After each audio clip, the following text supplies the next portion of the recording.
Hello, welcome to the channel. Subscribe, leave a like, and don't forget to write a comment. Enjoy watching. She smirked at the dinner table, one hand wrapped around her usual cut-glass tumbler of gin, the other balancing her fork like a scepter. And with that rehearsed little drawl of hers, she looked right at me and said, "I'm leaving everything to the child who truly loves me." No hesitation, no apology, just that smug smile that told me she thought she'd just won something. I didn't blink, didn't move. I just slowly reached into my purse, pulled out my phone, and hit play. Her voice filled the room, drunk, panicked, desperate, and in that moment, you could have heard a lie drop. But let me take you back, because that moment didn't happen in a vacuum, and this story isn't about a voicemail. It's about what it takes for a daughter to finally stop pretending. For most of my life, I played the role, good daughter, loyal daughter, the one who came when she called, who remembered the birthdays, and paid the heating bill that winter when Jason forgot. I stayed in the same town, passed up job offers, and missed out on vacations so I could be there when she needed something. Groceries, a ride to the doctor, someone to scream at when she was feeling especially bitter. And you'd think, after all that, I'd get at least a sliver of recognition. A thank you, maybe, but in our house. Gratitude was currency she reserved for my brother, the prodigal son, the charmer, the golden boy who could crash her car and still get a kiss on the forehead. Meanwhile, I was the insurance policy, the fallback, the one she called when everything else failed. There was a particular afternoon, I remember it vividly, when I realized just how deep her games ran.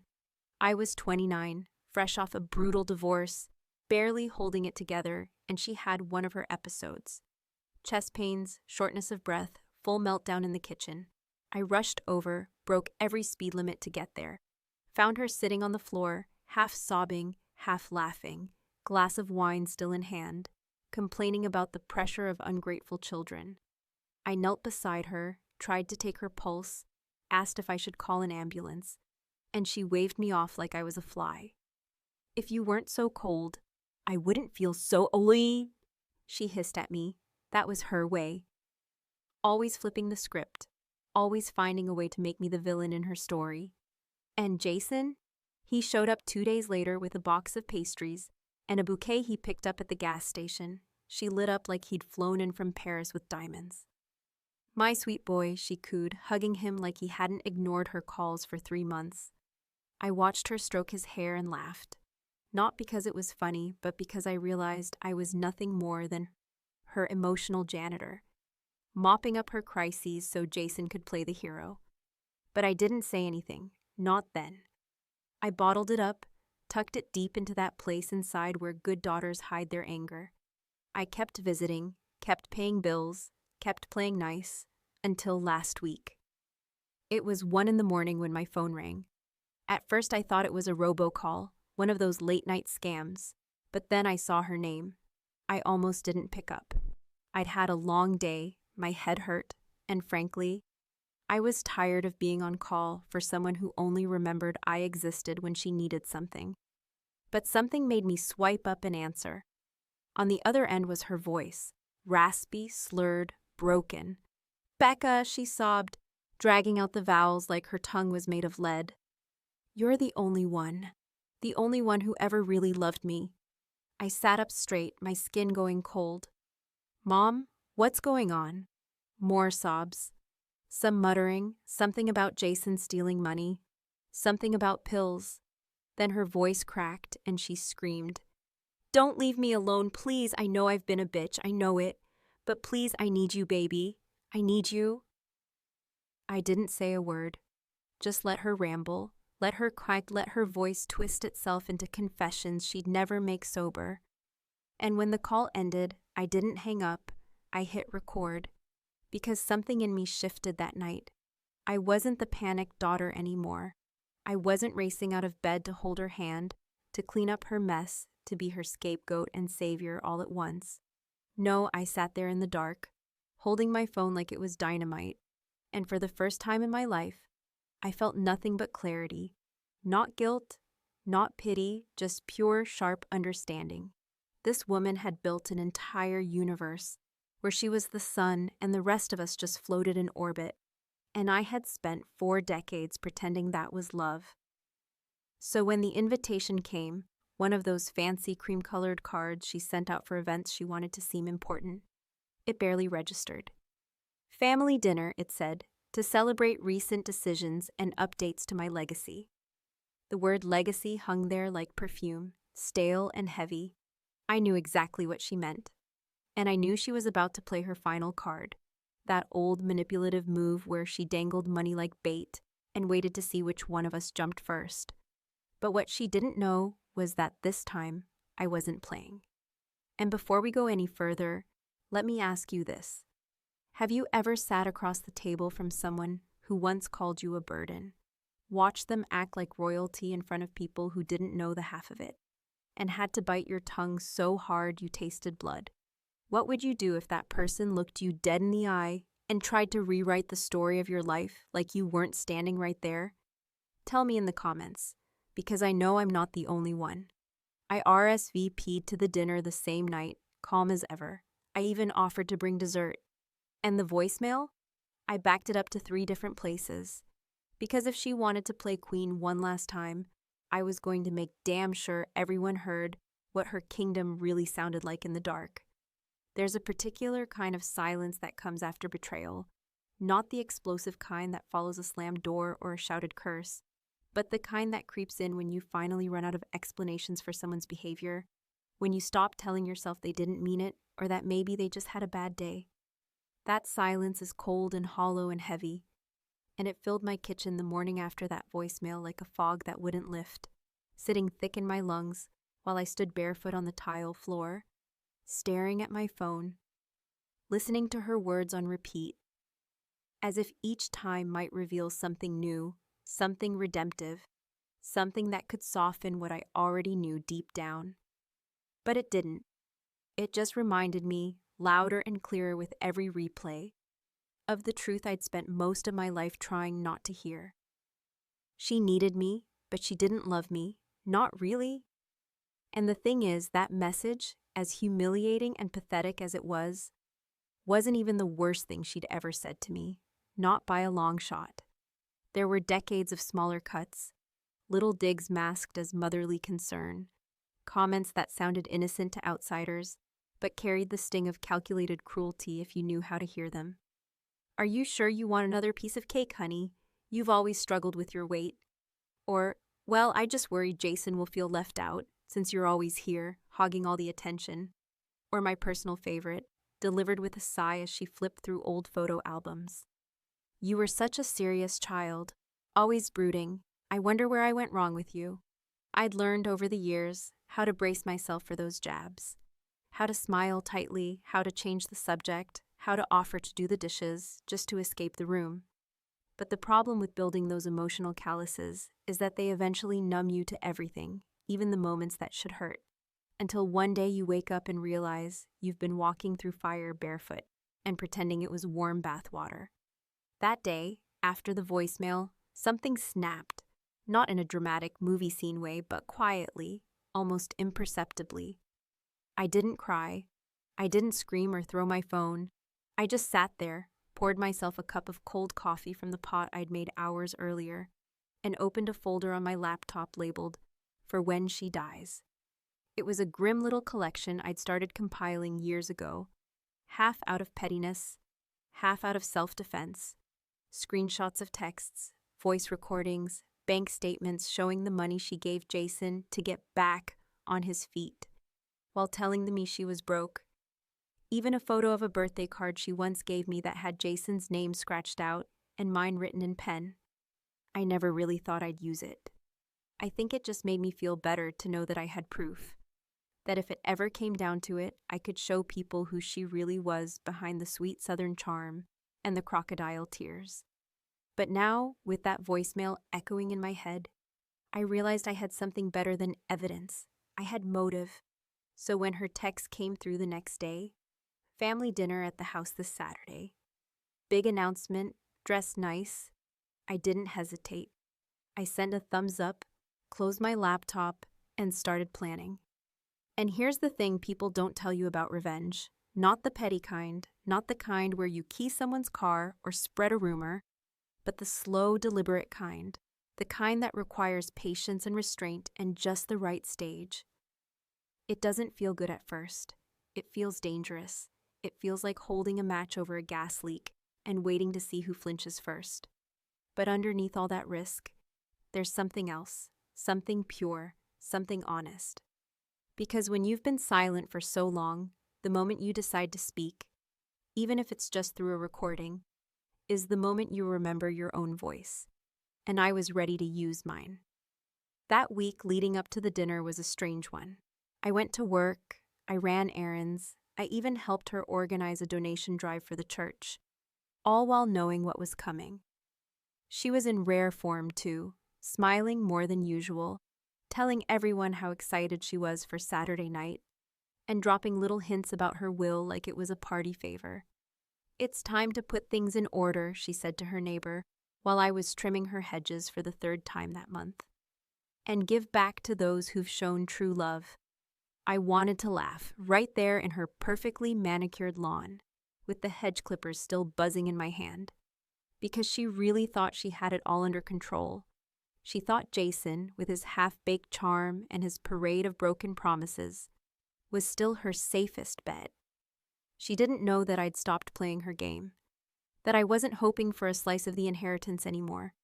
I wasn't hoping for anything except one honest moment, just one, where she'd be forced to face herself in the mirror she'd spent a lifetime avoiding. And Jason, he hadn't changed a bit. Showed up to her house midweek with that crooked grin of his, carrying takeout and bragging about some new job opportunity he was definitely going to land this time. She kissed him on the cheek like he was 10 years old and said, "My boy always finds a way." I just stood there, wiping my hands on a dish towel, wondering how many ways one woman could rewrite the same lie. That night, I listened to the voicemail again, just once, and saved it to a secure drive.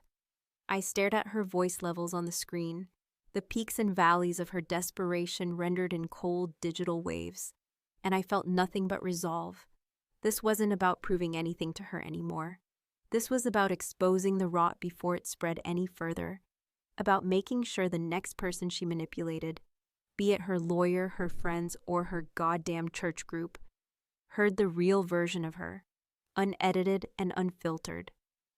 She thought Saturday would be the night she cemented her legacy. I planned to make it the night she lost her grip on it entirely. By the time Saturday evening rolled around, the air outside had taken on that thick, sticky weight of late spring in the south, where the heat doesn't come from the sun, but from the ground itself, radiating up through the soles of your shoes like some warning you can't quite explain. And as I pulled into her gravel driveway, every stone crunching under my tires like a countdown, I realized I hadn't felt a single flutter of nerves, not even a trace of anxiety about what I was about to do, which in itself should have scared me more than anything else. But it didn't, because the truth was, I wasn't going there to confront her. I wasn't showing up to change her mind, to argue my case, or to claw for some piece of the legacy she'd spent years dangling like a bone in front of 2 starving dogs. I was going to watch her dig her own grave, slowly, deliberately, and with her favorite wine in hand, because she'd planned this entire performance as her swan song, and I was simply going to let her sing. Her house was already buzzing when I stepped inside, filled with that particular brand of polite southern chaos that only shows up when people are trying just a little too hard to pretend they like each other. All tight smiles and overpoured drinks and compliments that sound more like veiled insults. I passed through the foyer, dodging the wave of perfume and cologne and the unmistakable scent of desperation wrapped in old money. Her lawyer, Mr. Danvers, was standing by the mantel like a prop in a play, holding a manila folder and trying not to look like he regretted accepting this case, while 2 of her friends from church, Elaine's version of a Greek chorus, hovered near the piano, whispering just loudly enough to make sure everyone noticed how included they were. Jason, naturally, was already 3 drinks in, his laugh bouncing off the walls like a game show host who'd mistaken real life for a rerun. He caught my eye across the room, raised his glass with that same smugness I'd grown up with, and mouthed, "You ready?" Like this was some inside joke we were sharing. Like he hadn't spent the last 20 years pretending my sacrifices were just part of the scenery in his golden boy story. I nodded without smiling and made my way to the bar, pouring myself a modest splash of bourbon, just enough to take the edge off, though in truth, I didn't need it. I was sharper than I'd ever been. Elaine didn't make her entrance until everyone had been sufficiently softened by alcohol and nostalgia, sweeping down the stairs like a queen descending her throne, draped in her favorite deep plum shawl, hair done up just enough to suggest effort without desperation. She looked radiant, in that brittle glass-like way that women do when they've built their entire identity on being admired. She paused on the third step, just long enough to make sure all eyes were on her, then gave that half smile she'd perfected over decades. The one that said, "I own this room, and you're lucky to breathe the air in it." "I'm so glad you could all make it," she said, voice syrupy and smooth, every syllable placed like a jewel on velvet. "Tonight is special, not just because I'm surrounded by those I love, but because I finally made peace with something that's been weighing on me for years. It's time to put things in order, to pass along what matters, and to make sure my legacy ends up in the right hands." You could almost feel the room tilt forward, just slightly, everyone leaning in, their postures tightening, their expressions sharpening as they realized this wasn't just a speech. It was a declaration. Even Jason stopped fiddling with his cufflinks long enough to focus, and that alone told me he had no idea what was coming. She looked around, eyes scanning the crowd until they landed on me. Just for a second, just long enough to send a message, and then moved on, as if she were already writing me out of the story she was telling. "I've updated my will," she continued, placing a delicate hand over her chest, like the announcement cost her something emotionally, which we all knew it didn't. "And I've made a decision, not based on obligation, not based on tradition, but on love, on true, honest love." She paused here, letting the words settle like dust on an old photograph. "I'm leaving everything," she said, voice quiet now, reverent, "to the child who truly loves me." There it was, the line, the moment, the culmination of every manipulation she'd ever orchestrated, wrapped in a single saccharine sentence. The room went still, but not from shock. No, they all expected it. Jason most of all, who leaned back in his chair like a man finally claiming his reward. The church ladies nodded approvingly. Mr. Danvers didn't flinch. This was Elaine's story, and they were all too happy to applaud the final act. I let the silence stretch, let it breathe, let her bask in it for one long, luxurious second. Then I stood up slowly, smoothly, and with the kind of deliberate grace you only achieve when you've waited your whole life for the right moment. I reached into my bag, pulled out my phone, not with a flourish, not with drama, but with a calmness that made a few people sit up straighter, and without a single word, I tapped the screen. Her voice filled the room.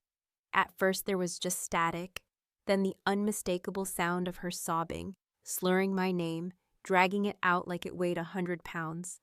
"Becca, please, I need you. You're the only one who's ever really loved me."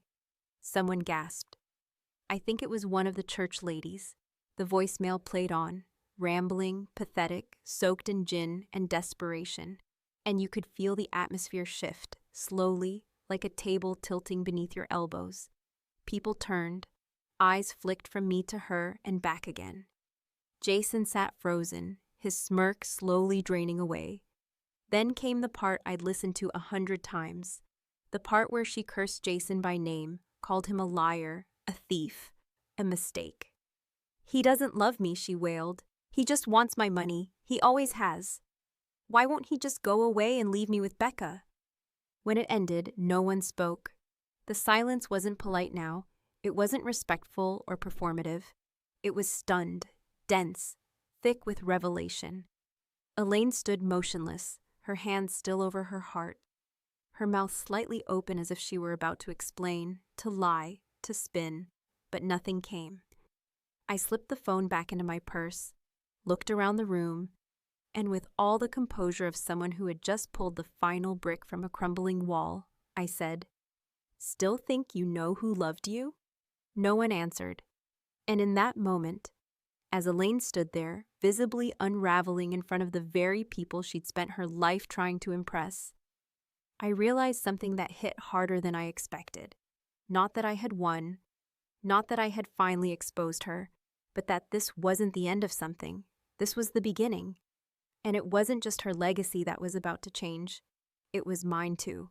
The moment the final word of that voicemail faded into the thick, brittle air of her parlor, the entire room remained suspended in a silence so severe, so absolute, it felt like even the walls were holding their breath. Not out of shock, perhaps, but out of sheer discomfort. The way people freeze when something so painfully real and undeniable pierces through the practiced rituals of small talk, polite laughter, and generational pretense. There were no whispered comments, no sympathetic glances, no quick jokes to fill the void.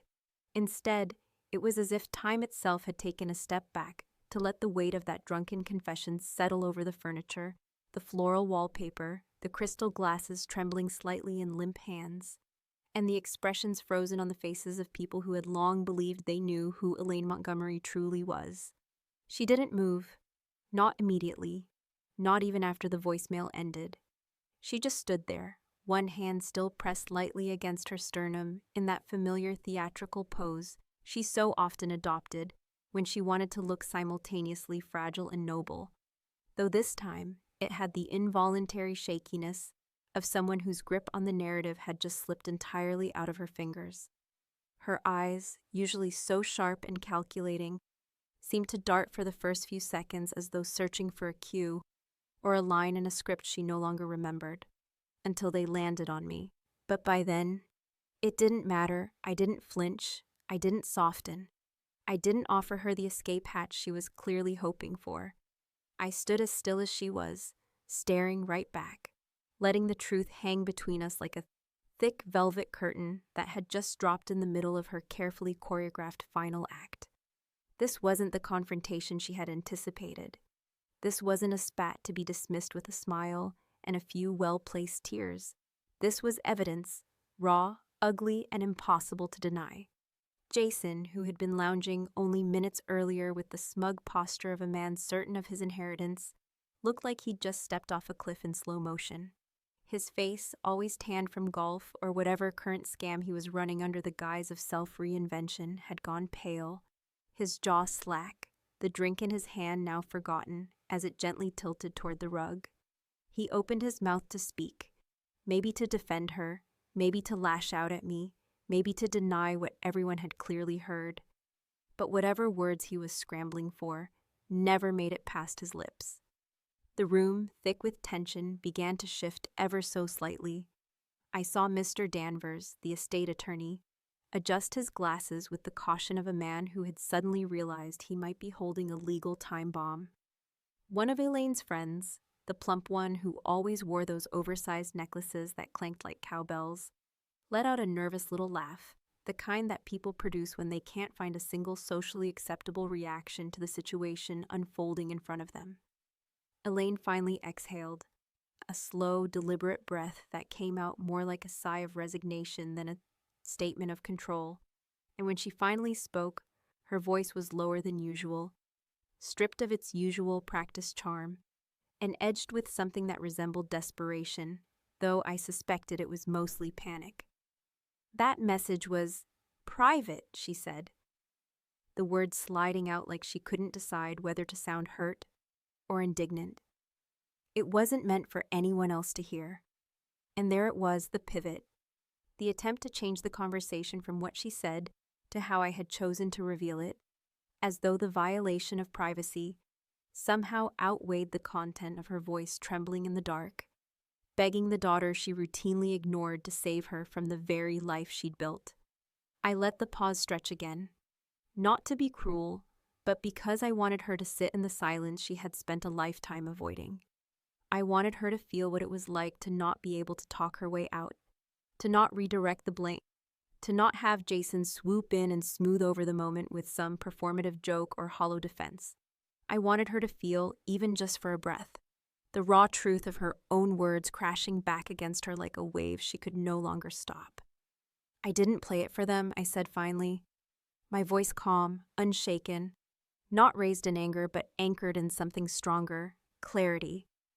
I played it for you. She blinked, the line not computing fast enough, and in that moment I realized something that chilled me more than any of her insults ever had. She genuinely didn't think she had done anything wrong.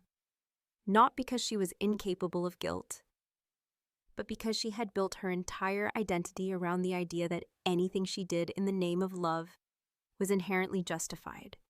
And to her, love had always meant control, always meant keeping us just close enough to need her, and just far enough to fear disappointing her. Jason, finally regaining some semblance of composure, cleared his throat and stood up, his expression a mix of confusion and wounded pride, like he was still waiting for the grown-ups to intervene. "Becca," he started, his voice tight with performative reasonableness. "This isn't the time or the place to—" "No, Jason," I interrupted. Not loudly, not angrily, just firmly, like closing a door. The time and place were chosen by her. This entire dinner, this entire show, was her attempt to script the ending. I'm just making sure everyone hears all the lines. He looked stunned, and I watched the realization dawn across his face. Not just that he wouldn't be inheriting the fortune he'd clearly already spent in his mind, but that he wasn't even in control of the narrative anymore. That the role he'd been playing all his life was being rewritten right in front of him. Elaine sat down slowly, her posture now deflated, her hands trembling slightly as she reached for her untouched wine. And for a moment, I almost felt something, pity maybe, or a flicker of sadness at watching someone so proud, so obsessed with control, begin to unravel in front of people she had worked so hard to impress.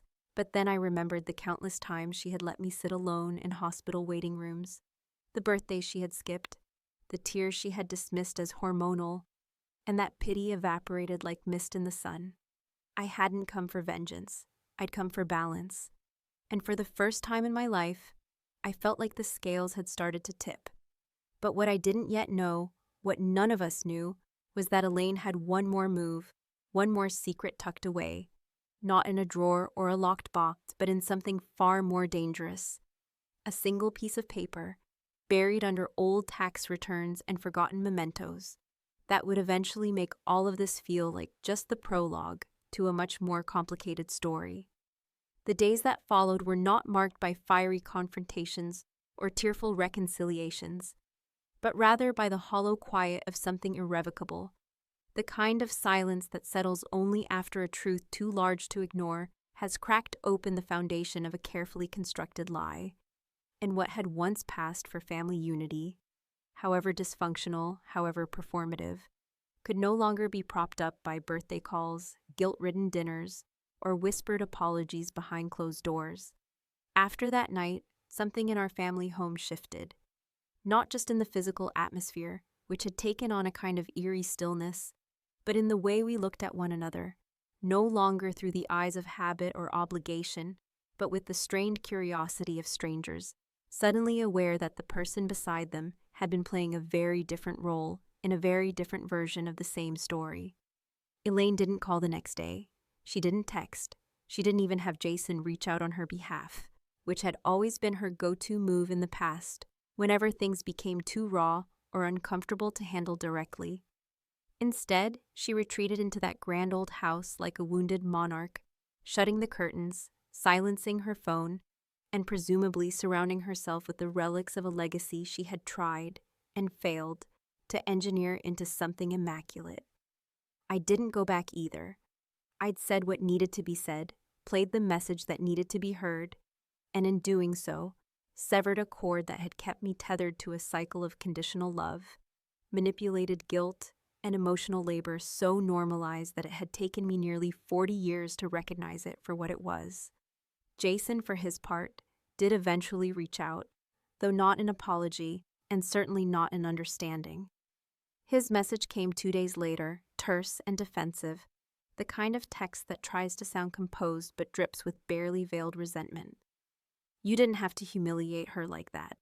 Whatever's going on between you and Mom, you could have handled it privately. You went too far. I read it once, then again, and laughed. Not because it was funny, but because it was so predictable, so perfectly aligned with the role he had always played. Defender of appearances, protector of the status quo, self-appointed peacekeeper in a war he'd never bothered to understand. I didn't reply. There was nothing left to explain to someone who had never once stopped to ask why I'd spent my adult life flinching every time the phone rang with her number.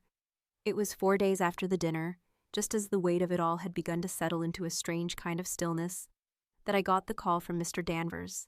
His tone was cautious, professional, but beneath the surface was something else, something uncertain, as though even he couldn't quite wrap his mind around what he was about to say. He asked if I could come by the office, said there had been some developments regarding my mother's estate, and that while nothing was urgent, he believed I'd want to see something personally. I agreed, more out of curiosity than anything else. I'd already made peace with the idea that I didn't want a cent from her, not after everything. But something in his voice stuck with me on the drive over, a kind of unfinished sentence that made the hairs on the back of my neck stand up. When I arrived, he greeted me with that practiced formality lawyers are trained to master, offered me a seat in his office, and without much ceremony, slid a plain white envelope across the desk. This was found in a file labeled "Private to be opened only if necessary," he said. It was tucked between some unrelated documents, old utility bills mostly. It appears she wrote it several years ago, and it's personal. I opened the envelope with the kind of hesitation reserved for letters from people you thought you were done hearing from. The handwriting was unmistakably hers, looped and controlled, every word spaced just so, as though she had composed it slowly, deliberately, with the full weight of her self-awareness pressing down on the paper. The letter wasn't long, but it was dense, each line packed with implications I hadn't expected. She wrote not to apologize, not really, but to confess. Confess that she had never known how to mother me properly, because I reminded her too much of herself, of the parts she had spent her whole life trying to bury beneath pearls and pretense. She admitted in careful language that she had resented my strength, my composure, my refusal to break under her weight.